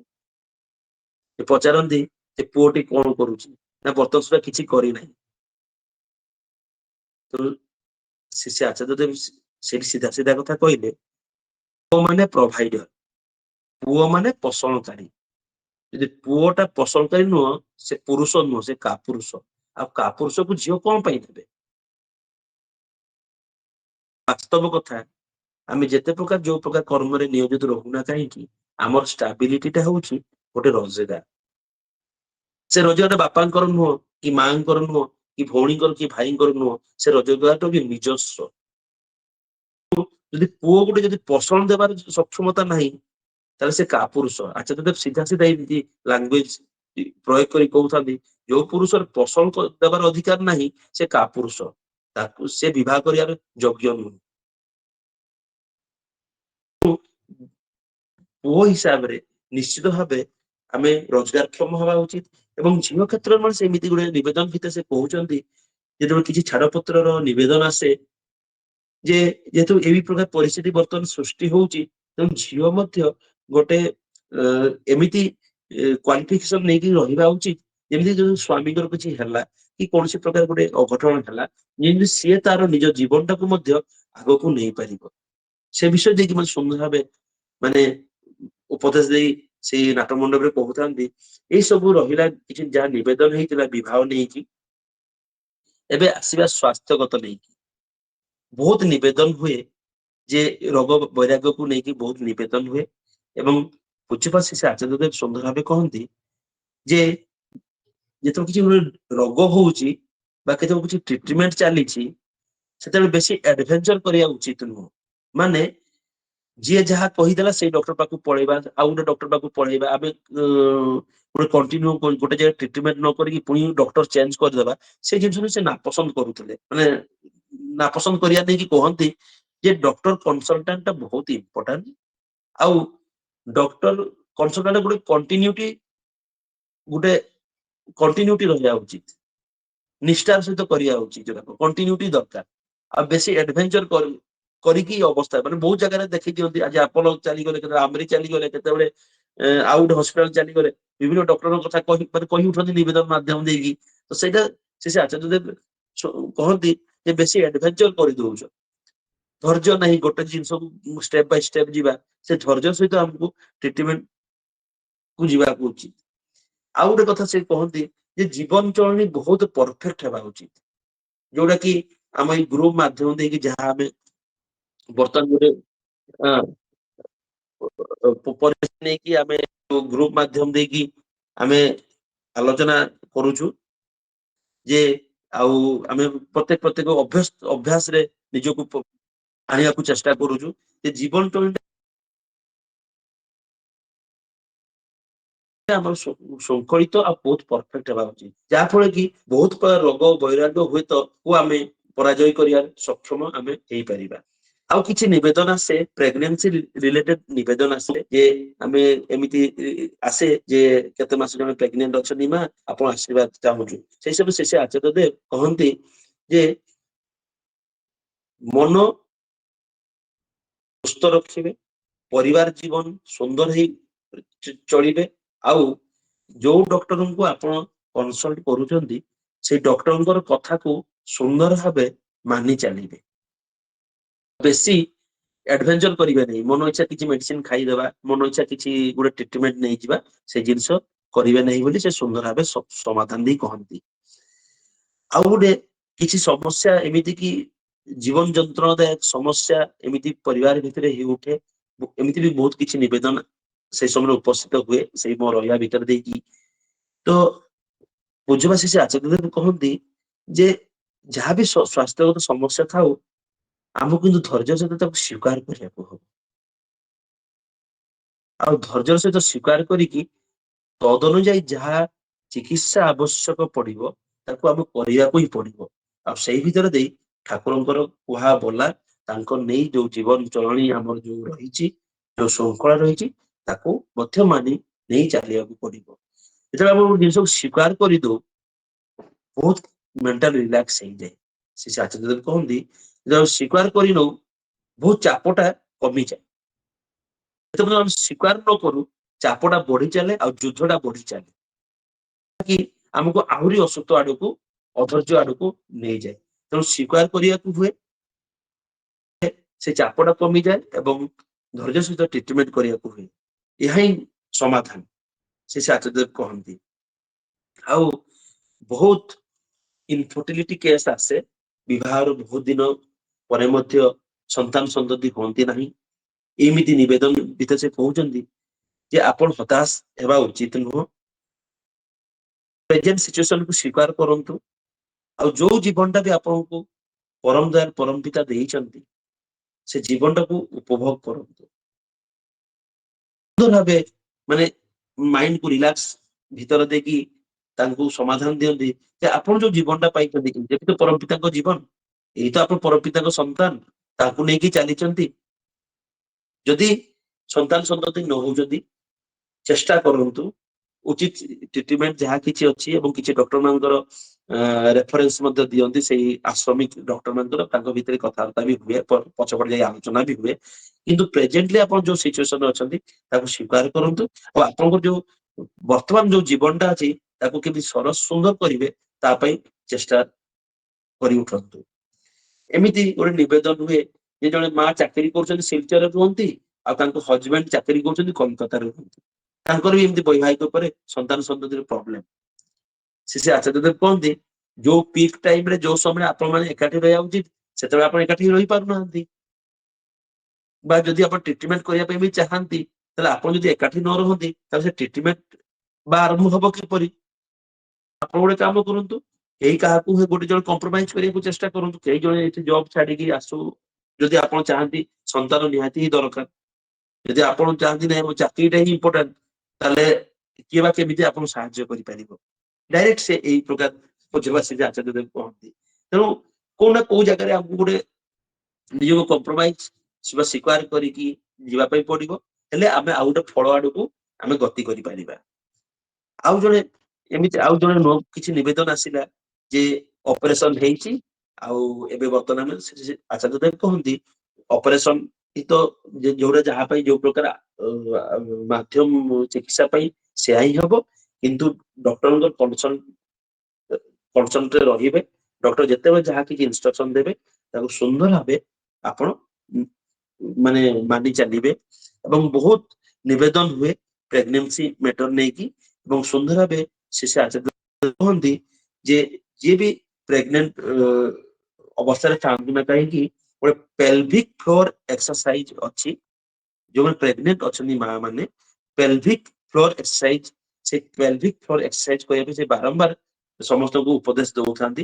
ଏମିତି ବହୁତ ନିବେଦନ ହେଇଛି, ବହୁତ ନିବେଦନ ହେଇଛି, ଏବଂ ସମସ୍ତେ କୁହନ୍ତି ଯେ ପେଲଭିକ ଫ୍ଲୋର ଏକ୍ସରସାଇଜ କରିବେ, ଏବଂ ଯୋଉ ଡକ୍ଟରଙ୍କ ସହିତ କନସଲ୍ଟ କରୁଛନ୍ତି ତାଙ୍କର ଉଚିତ ପରାମର୍ଶ ନେଇକି ଆପଣ ଜୀବନଟିକୁ ଆଗେଇ ନେବେ। ଏଇ ଏତିକି ହେଲା ଆପଣଙ୍କର ବିଭିନ୍ନ ବିଭାଗ ନେଇକି ତାଙ୍କର ଆଶୀର୍ବଚନ। ଆଉ ମାତ୍ର 13 ମିନିଟ ସମୟ ଅଛି, ସେଇ ଭିତରେ ମୁଁ କିଛି ମିସେଲାନିୟସ ଜିନିଷ କହୁଛି, ଯୋଉଟା କି ଏମିତି ଆଲୋଚନା କଥା ଛଳରେ ସେ ଆଚାର୍ଯ୍ୟ ଦେବ ସେଇ ମଝିରେ ମଝିରେ ଆଲୋଚନା ରଖୁଥାନ୍ତି ଯେ କେତେବେଳେ ବି ଆମେ କୋଉ ଜାଗାରେ ଫୋର୍ସଫୁଲି କୌଣସି ସମ୍ମାନ ପାଇବାକୁ ଆଗ୍ରହ ପ୍ରକାଶ କରିବା ନାହିଁ, ବରଂ ସେଇ ଜାଗାରେ ମୋର ମୋର ମୋର ଯାହା କର୍ତ୍ତବ୍ୟ ଅଛି, ଆମ ମାନଙ୍କର ଯାହା କର୍ତ୍ତବ୍ୟ ଅଛି, ତାହାକୁ ସାଇଲେଣ୍ଟଲି ସୁନ୍ଦର ଭାବେ ପରଫେକ୍ଟ ସହିତ ଆଉ ଅନେଷ୍ଟି ମେଣ୍ଟେନ କରିକି ଆମେ ସେ କାର୍ଯ୍ୟଟିକୁ ସମାପନ କରିବା। କେତେବେଳେ ବି ଆମେ କାହାକୁ ବାଧ୍ୟବାଧକତା କରିବା ନାହିଁ ଯେ ତୁ ମତେ ସମ୍ମାନ ଦେ, କି ମୁଁ ଏଇ କାମଟା କଲି ମତେ ଆପ୍ରିସିଏସନ କର। ଏଇ ଜିନିଷଟା ମଧ୍ୟ ସୁନ୍ଦର ଭାବେ ସେ ବୁଝେଇକି କହୁଥାନ୍ତି। ଯେ କହିଲେ ଯେ ଜଣେ ଭାଇ ଆସିକି ନିବେଦନ କରୁଛି ସ୍ପିରିଚୁଆଲିଜିମ୍ ଇମ୍ପୋର୍ଟାଣ୍ଟ ନା ମେଟେରିଆଲ ଇମ୍ପୋର୍ଟାଣ୍ଟ? ସେ ଆଚାର୍ଯ୍ୟ କହୁଛନ୍ତି material is the mother of life.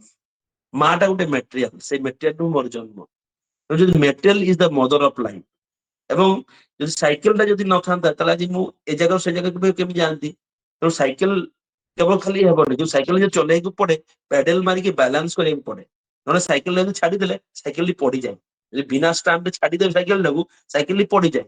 କିନ୍ତୁ ସେ ସାଇକେଲ କୁ ଆମେ ଚଢି ପ୍ୟାଡେଲ ଯେତେବେଳେ ମାରୁ ସାଇକେଲ ବାଲାନ୍ସ ହୁଏ ଏବଂ ଆଗେଇ ଚାଲେ। ତେଣୁ ମ୍ୟାଟେରିଆଲ ଲାଇଫ ରେ ସବୁବେଳେ ବାଲାନ୍ସ ହେବା ଉଚିତ। ଯଦି ମ୍ୟାଟେରିଆଲ ଲାଇଫ ରେ ବାଲାନ୍ସ ହବ ନିଶ୍ଚିତ ସେ ଆସିବ ସ୍ପିରିଚୁଆଲିଟି, ସେଇଟା ହିଁ ସ୍ପିରିଚୁଆଲିଟି। ଆଉ କହନ୍ତି ଯେ ମନି, ପଇସାଟା ଆମର ପ୍ରୋବ୍ଲେମ ନୁହଁ, କିନ୍ତୁ ଏକୁମୁଲେସନ ଅଫ ମନି ଇଜ ପ୍ରୋବ୍ଲେମ। ଆମର ବର୍ତ୍ତମାନ ଅସୁବିଧା କଣ ହଉଛି, ପଇସା ଇନକମ ଟା ପ୍ରୋବ୍ଲେମ ନୁହଁ, କିନ୍ତୁ ଆମେ ଚେଷ୍ଟା କରୁଛୁ ପଇସାଟିକୁ ସୁନ୍ଦର ଭାବରେ ତା ବିନିମୟରେ କିଛି ନ କରିବା ଯାଇ ଆମେ ପଇସାଟିକୁ ଏକୁମୁଲେଟ କରିବାକୁ ଯାଉଛୁ। ଯେତେବେଳେ ଗଦା ଗଦା କରୁଛୁ, ଡିପୋଜିଟ କରିକି ଯାଉଛୁ, ସେଇଟା ପରିଣତ ହେଇକି ଲୋଭରେ, ମୋହରେ, ମାୟାରେ ପରିଣତ ହେଇଯାଉଛି, ଯାହାକି ଆମ ଜୀବନକୁ ସେ ନିଷ୍ପନ୍ନ କରି ଉଠଉଛି। ଆମ ଜୀବନକୁ କରଉଛି, ଆମ ପରବର୍ତ୍ତୀ ଜେନେରେସନକୁ ମଧ୍ୟ ନିଷ୍ପନ୍ନ କରି ଉଠଉଛି, କାରଣ ସେଇ ଏକୁମୁଲେସନ ଅଫ ମନି। ଆଉ ଗୋଟେ ସୁନ୍ଦର ଭାବେ କହୁଛନ୍ତି ଯେ ପ୍ରଫେସନରେ ପ୍ରୋବ୍ଲେମ ନାହିଁ। ଯଦି ଡକ୍ଟର ପ୍ରଫେସନ, ଯଦି ସେ ଟ୍ରିଟମେଣ୍ଟ କରୁଛି ଆଉ ପଇସା ପାଉଛି, ଉଚିତ ଭାବେ ସୋସାଇଟି କାମ କରୁଛି, ଲୋକଙ୍କ ସେବା କରୁଛି, ଠିକ ଅଛି। କିନ୍ତୁ ସେ ଯୋଉ ଅନନେସେସାରୀ ଟ୍ରିଟମେଣ୍ଟ ବତେଇବ ମାନେ ଆର୍ନିଂ ଅଫ ମନି, ପଇସା ଇନକମ କରିବା ଉଦ୍ଦେଶ୍ୟ ଯଦି ଅନନେସେସାରୀ ଟ୍ରିଟମେଣ୍ଟ ର ସେ ଯଦି ଲୋକଙ୍କୁ ଇଏ କରିବେ, ତାହେଲେ ସେଇଟା ହିଁ ଖରାପ। ଆଉ ଜଣେ ଭାଇ ଆସି ନିବେଦନ କରୁଛନ୍ତି, ମୁଁ ତ ସହରରେ ଫ୍ଲାଟ ନେଇ କିଣିକି ଅଛି, ମୁଁ ଗୋଟେ ଗାଁରେ ଘର କରିବାକୁ ଇଚ୍ଛା ପ୍ରକାଶ କରୁଛି। ପୂଜ୍ୟବାସୀ ଆଚାର୍ଯ୍ୟ କହୁଛନ୍ତି ଯେ ଗାଁରେ ଘର କରିବାକୁ ହେଲେ ଆବଶ୍ୟକ ନେଇ ଘର କରିବାକୁ ହୁଏ, କେତେ ଆବଶ୍ୟକ ଅଛି। ଆଉ ଏହା ମଧ୍ୟ ଦେଖିବାକୁ ପଡେ ଯେ ଆଗରୁ ଠିକ କରିବ ସେ ଘରେ ରହିବେ କିଏ। ଯଦି କେହି ରହିବାକୁ ନାହିଁ, ତମେ କେତେ ଦିନ ଯାଇକି କେତେ ଦିନ ରହିବ। ଯଦି ଏଇ ସବୁ ଜିନିଷ ଠିକ ଠାକ ହଉଛି, ତାହେଲେ ଗାଁରେ ଘର କରିବା ଆବଶ୍ୟକ ଯଦି ଭାବୁଛ ତାହେଲେ ଠିକ ଅଛି। ନହେଲେ ଘରେ ଗାଁରେ ଘର କରିକି ଅଯଥା ମାନସିକ ଚାପରେ ରହିବା ଉଚିତ ନୁହଁ। ଆଉ କହୁଛନ୍ତି ଯେ ଆମେ ମାନେ ଯଦି ପ୍ୟାରେଣ୍ଟାଲ କେୟାର ଆମେ ଚିନ୍ତା କରୁଛୁ, ସନ୍ତାନ ସନ୍ତତି ମାନଙ୍କୁ ସବୁବେଳେ ବିବେଚନା କରିବା ଶିଖାଇବା ଉଚିତ। ସେମାନେ ମଧ୍ୟ କିଛି ଡିସିସନ ତାଙ୍କ ପାଖରୁ ଶୁଣିବା ଉଚିତ। ତାପରେ ହୁଏତ ଆମେ ତାକୁ ମଡିଫାଇ କରିପାରୁ, ତାକୁ ଆମେ ରେକ୍ଟିଫାଇ କରିପାରୁ, କିନ୍ତୁ ତାଙ୍କୁ ଗୋଟେ ବିବେଚନା କରିବାର ସୁଯୋଗ ମଧ୍ୟ ଆମେ ଦେବା ଉଚିତ। ସେ ଆଚାର୍ଯ୍ୟ କହୁଛନ୍ତି ଏପରି କାର୍ଯ୍ୟ କରିବା ଉଚିତ ନୁହଁ ଯାହା ଫଳରେ ପରେ ଲଜ୍ଜାବୋଧ କରିବାକୁ ପଡେ। ତେଣୁ ଏଇଟା ଆସିବ ସେଇ ବିବେଚନାର କଥା। ତେଣୁ ଆମେ ପ୍ରତ୍ୟେକ କାମ କରିବା ପୂର୍ବରୁ କେମିତି ବିବେଚନା କରିବା, ଉଚିତ କଣ ଅନୁଚିତ କଣ, ଏଇ ଜିନିଷଟା କେମିତି ଆମେ କରିପାରିବା ସନ୍ତାନ ମାନଙ୍କ ଭିତରେ ଦେଇକି, ତା ପାଇଁ ଆମେ ଚେଷ୍ଟିତ ରହିବା ଉଚିତ। ସେ ଆଉ ଗୋଟେ କଥାରେ ସୁନ୍ଦର ଭାବେ କହୁଛନ୍ତି ଯେ ଅନ୍ୟ ଉପରେ ଯିଏ ନିର୍ଭର କରି ଚଳେ ସେ ଦୁଃଖ ପାଏ। ତେଣୁ ଜିନିଷ ହଉଛି କଣ, ଯେ ଆମେ କେତେବେଳେ ସବୁ ଜିନିଷରେ ଅନ୍ୟର ଉପରେ ନିର୍ଭର ହୋଇ ରହିବା ନାହିଁ। ଯାହାଫଳରେ କି ଯଦି ସେ ନିର୍ଭର କରୁଥିବା ବ୍ୟକ୍ତି ଯଦି ଆମକୁ କୌଣସି କାରଣରୁ ସମୟ ଦେଇ ନ ପାରିଲେ କି ଆମ କାମଟି କରି ନ ପାରିଲେ, ନିଶ୍ଚିତ ଭାବେ ଆମେ କୌଣସି ଏକ୍ସପେକ୍ଟେସନ ବି ବାଧା ହବ, ଯାହାଫଳରେ କି ଆମେ ସେଥିରେ ଆମ ଦୁଃଖ ହବ। ଆଉ ଜଣେ ମା କହୁଛନ୍ତି ଯେ ମୋ ଝିଅଟି ବାହାରେ ପଢାପଢି କରୁଛି, ରହୁଛି, ମୋର ମନରେ ବହୁତ ଦୁଶ୍ଚିନ୍ତା।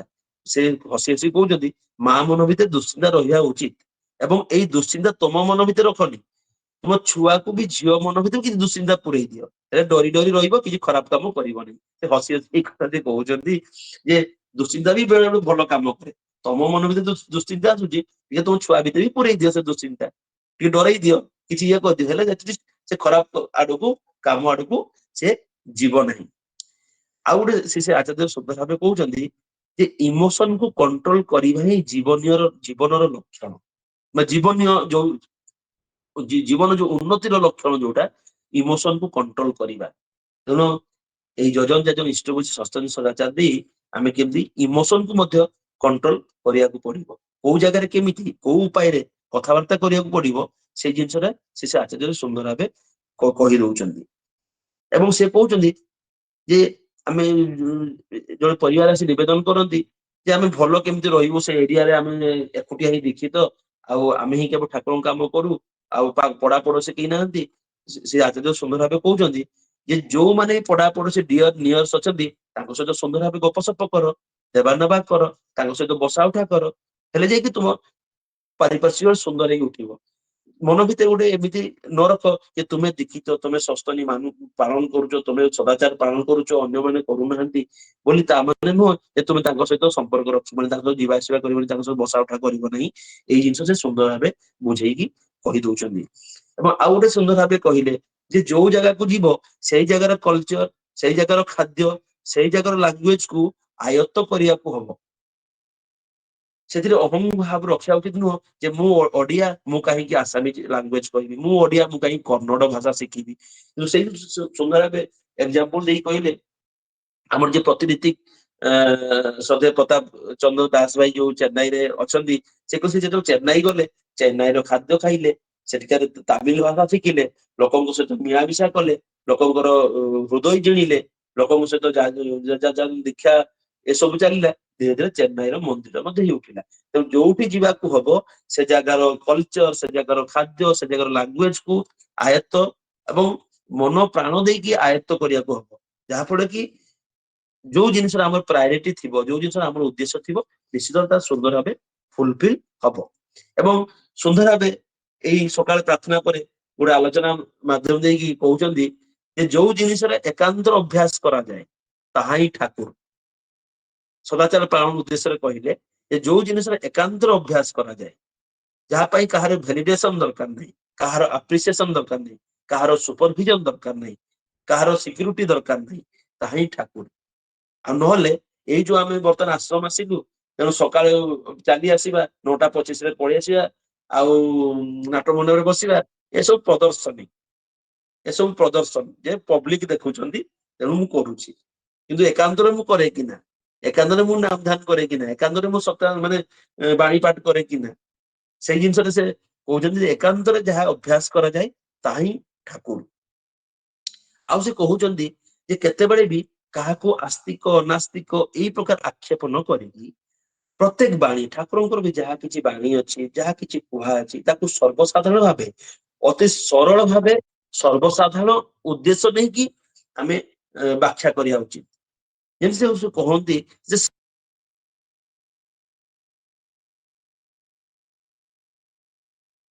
ଶ୍ରେୟ ମାନେ ଆମେ କଣ ବୁଝୁ ନା ଠାକୁର ବା ଇଷ୍ଟଙ୍କୁ ବୁଝୁ ଶ୍ରେୟ।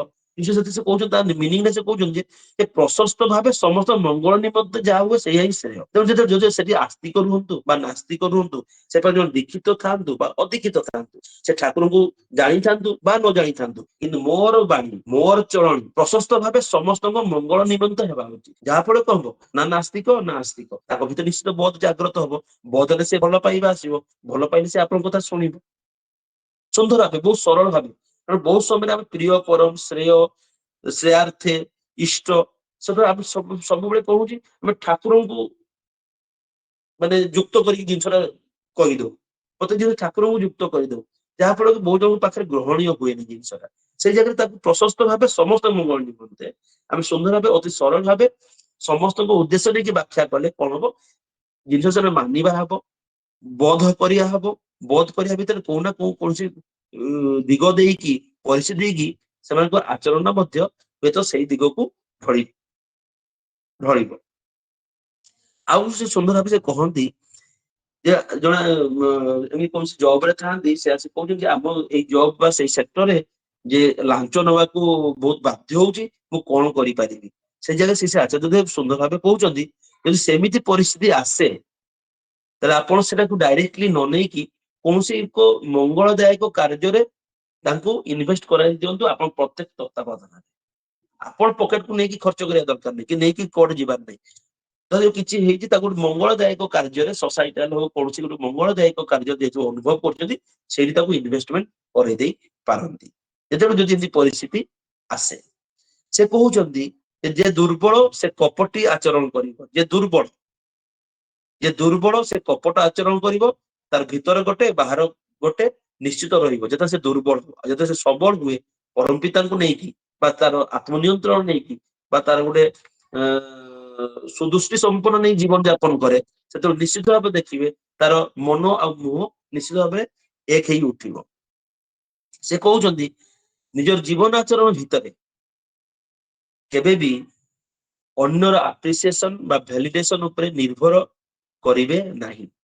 ଯଦି ଆପଣ ଅପରର ଆପ୍ରିସିଏସନ ଆଉ ଭ୍ୟାଲିଡେସନ ଉପରେ ନିର୍ଭର କରିବେ ତାହେଲେ ଆପଣ ମାନେ ଜାଣନ୍ତୁ ଦୁର୍ବଳ।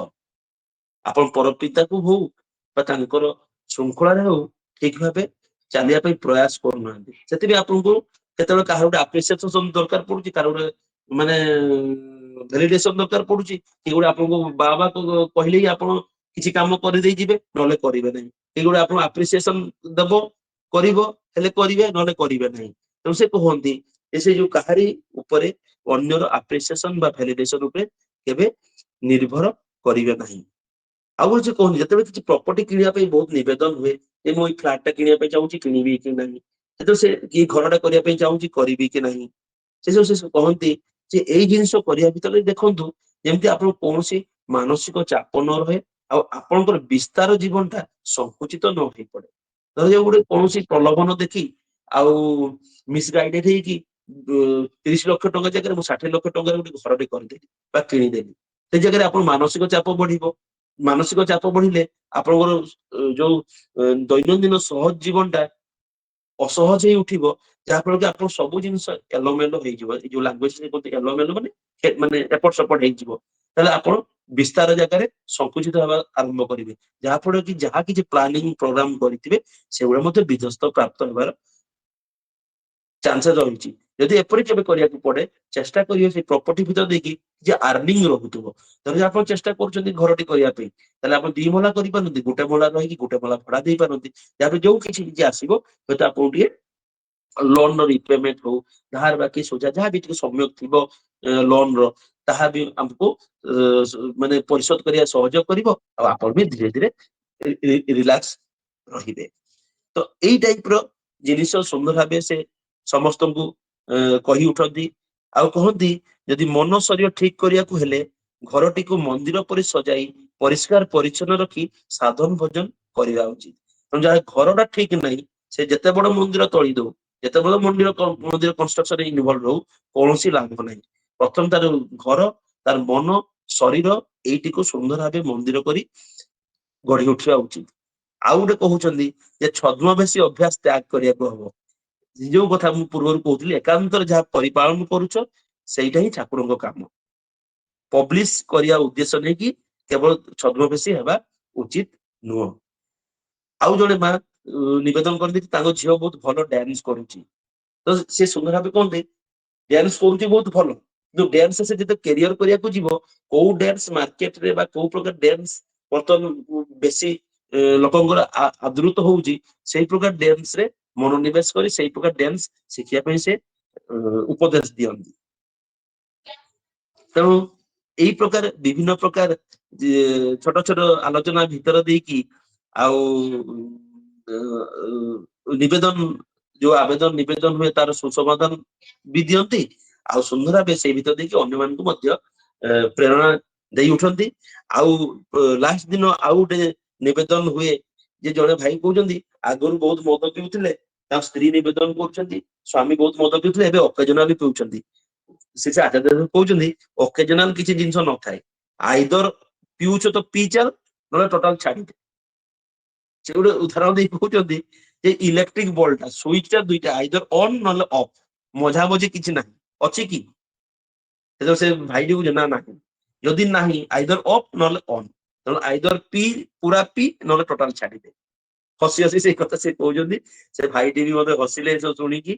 ଯାହା ହଉ ଏଇ ପ୍ରକାର ବହୁତ ସମ୍ୟକ ଭାବେ ନିବେଦନ, ଗୋଟେ ପ୍ରକାର ନିବେଦନ ବହୁତ ହୁଏ, ବହୁତ ବିଭିନ୍ନ ଭାଇ ମାଙ୍କ ମାଧ୍ୟମ ଦେଇକି ହୁଏ, କିନ୍ତୁ ସମସ୍ତଙ୍କ ସମାଧାନ ଆଶ୍ଚର୍ଯ୍ୟ ଲାଗିବ ସେଇ ଗୋଟେ, ମାନେ ସେଇ ଗୋଟେ ପ୍ରକାର ଉପଦେଶ ଆଉ ସୁସମାଧାନ ନେଇ ଆପଣ ଶୁଣିବେ।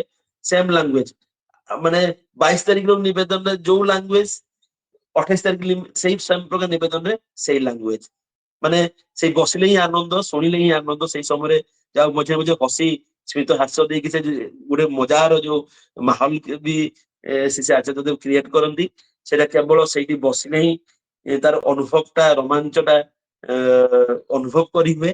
ଆଉ ମୁଁ ମୋର ବେଷ୍ଟ ସେଇ ପରମ ପିତାଙ୍କ ଆଶୀର୍ବାଦ ନେଇକି ଚେଷ୍ଟା କରିଛି। ଆପଣଙ୍କୁ କେତେ ଦୂର ଏହା କେତେ ଦୂର ଆନନ୍ଦ ଦେଇଛି ସେଟା ଆପଣ ହିଁ ପରିକଳ୍ପନା କରିବେ, ସେଟା ଆପଣ ହିଁ ମେଜରମେଣ୍ଟ କରିବେ।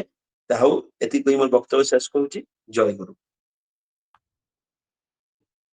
ଯୁଗଳ କିଶୋର ଭାଇ ବହୁତ ସୁନ୍ଦର ଭାବରେ ଉପସ୍ଥାପନା କଲେ। 10 ଦିନ ଭିତରେ ବହୁତ କିଛି କଲେକ୍ସନ କରୁଛନ୍ତି। ମୁଁ ତ ନିଜେ ଖାତାରେ ପ୍ରାୟ ଦେଖିବାକୁ ଗଲେ 18ଟା ପଏଣ୍ଟ ଖଣ୍ଡେ ଲେଖିଛି।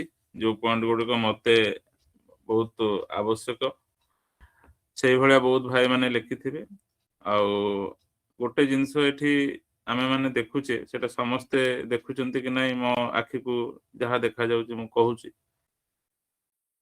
ग्रुप टा हवा को अति बेसी रे गोटे वर्ष 1.5 वर्ष हेची आ भितरे तो धीरे धीरे लोक बढ़ुचंती किंतु कहयार कथा हला या जे बहुत लोक बहुत सत्संगी मंदिर जाती आश्रम जाती आसंती एवं सेमानकर से डायरी लेखाटा तांकरी पाखे रही जाए आउ बाहर को आसी पारे ना किंतु देखंतु आम मानक भीतर टिके संगतिर भाव टिके आनिया को चेष्टा करा जाउची मु भी करूची भाई माने सब करचंती मो गाली मंद सुनी के भी मो पाखे एटलिस्ट रही कि ठाकुर काम समस्ते करिया पे मन बळौचंती तो आम मानक भीतर जो संगतिटा आसुची मैं सेही कथाटा कहूची केही काहाकू एक्चुअली एते भल पाई बसिने जेमती आचार्य देव आमको भल पाती एटा रियलिटी कहया गल किंतु ता भितर आमे गोटे मझी बाट खोजुचे जणे नाम ध्यान करूनी ताकू बारंबार कही कही करूजे कि बही पढुनी ताकू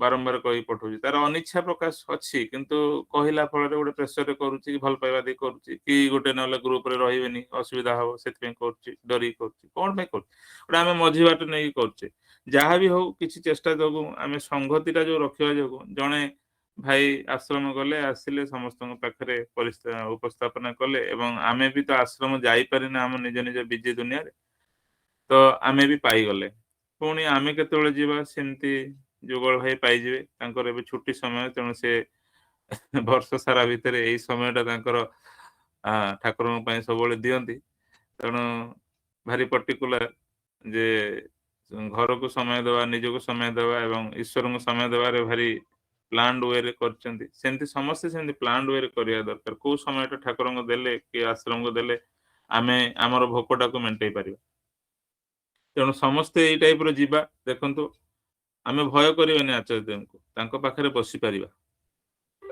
କଥାଟି ହେଲା ଏୟା ଯଦି ନ ବସିବା ତାହେଲେ ଏତେ ଜିନିଷ ପାଇବା କେମିତି ଯେମିତି ଯୁଗଳ ଭାଇ ପାଇଲେ ପିତିଲତା ମା ପାଇଲେ ତ ସେଇଭଳିଆ ବହୁ ଜଣ ପାଇକି ଆସିଛନ୍ତି କହିଛନ୍ତି ଯଦି ସେଇ ଜିନିଷକୁ ଆମେ ଆୟତ ନ କରିବା ତାହେଲେ ଆମେ ତ ପାଇଲେନି ଦବା କାହାକୁ କାରଣ ଏଇ ଗୋଟେ ଘଟଣା କଣ ନା ପ୍ରାୟ ଯୋଉମାନେ ଯାଆନ୍ତି ଆଶ୍ରମ ଯେତେବେଳେ ସେମାନେ ଫେରି ଆସନ୍ତି ଯୋଉମାନେ ବସନ୍ତି ନାହିଁ ଭିତରେ ତାଙ୍କ ପାଖରୁ 6-7ଟି ଜିନିଷ ହିଁ ଶୁଣିବାକୁ ମିଳେ ନହେଲେ 2-3ଟି ଜିନିଷରେ ଶେଷ ହେଇଯାଏ ଆଉ ଆଶ୍ରମ ବହୁତ ବଢିଆ ଲାଗିଲା ଖାଲି ଗୋଟିଏ ୱାର୍ଡ ବଢିଆ ଲାଗିଲା କିନ୍ତୁ ଶିକ୍ଷଣୀୟ ଜିନିଷ କୋଉଟା ଲାଇଫ ରେ କରିବାର ଅଛି ଇମ୍ପ୍ଲିମେଣ୍ଟ ଯେ ମୁଁ ଏଇଟା କରିନି ଏଇଟା ମୁଁ ଶିଖିକି ଆସିଲି କରିବି ସେ ପ୍ରକାର ପ୍ରତ୍ୟୟ ମୁଁ ଦେଖେ ନା ସେଥିପାଇଁ ସବୁ ଆମର ଗ୍ରୁପର ଯୋଉ ଭାଇ ମାନେ ଅଛନ୍ତି ସେମାନଙ୍କୁ ଅନୁରୋଧ ଯେ ଆଶ୍ରମ ଗଲେ ଭିତରେ ବସିବେ କାରଣ ଜଣେ ଭାଇ ଯଦି ଯାଇକି ଏତେ ଜିନିଷ ଆଣିକି ଆମ ପାଖରେ ଉପସ୍ଥାପନ କରି ଆମକୁ ଉପକୃତ କରୁଛନ୍ତି କଣ ଇଏ ଆମର ଦାୟିତ୍ୱ ନୁହେଁ ଯେ ଆମେ ବି ଗଲେ ଯାଇକି ସେ ଭାଇଙ୍କ ପାଇଁ ଆଣିବା ସେଇଭଳିଆ ଜିନିଷ ଆମ ପାଇଁ ବି ଆଣିବା ତେଣୁ ଏଇ ପାରସ୍ପରିକତାଟା ଆମ ଗୁରୁ ଭାଇ ମାନେ ବହୁତ ଦୂର ପର୍ଯ୍ୟନ୍ତ ଭୁଲି ଯାଇଛନ୍ତି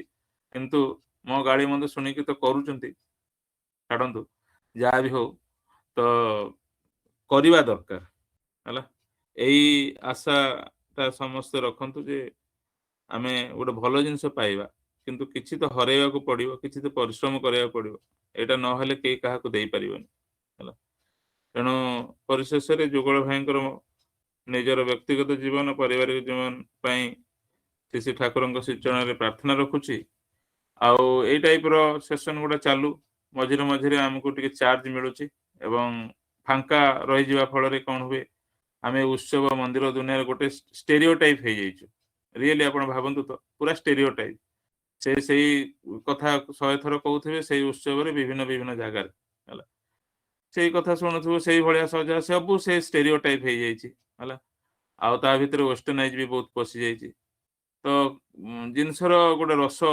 केते काहा कोन लागे मत तो भलो लागेनी स्टेरियोटाइप लाइफ किछि गोटे नूतनता रहबा दरकार किछि गोटे चैलेंज रहबा दरकार नुआ नुआ लोकन सहित मिसिया दरकार आउ ए भलिया जिंस टिके रहिले कोन हुए ना गोटे ड्राइव हुए गाड़ी ठीक ना तो देख चेष्टा करछु आमे माने किछि करिया पे आउ आपण मानकर मंगल हो आपण माने श्रृंखला रे ठाकुरଙ୍କ काम करंतु खुशी आनंद रे करंतु या उद्देश्य किंतु ग्रुप टा भारी स्ट्रिक्ट सेति पई मन खराब केही करिवे नै स्ट्रिक्ट न होले कोन हुए ना बहुत चालू बहुत कपटी लोक गुडी को ठका मेरी करई कि नहीं जानती ସେଥିପାଇଁ ଗ୍ରୁପଟି ବହୁତ ଷ୍ଟ୍ରିକ୍ଟ ଏହି କାରଣରୁ।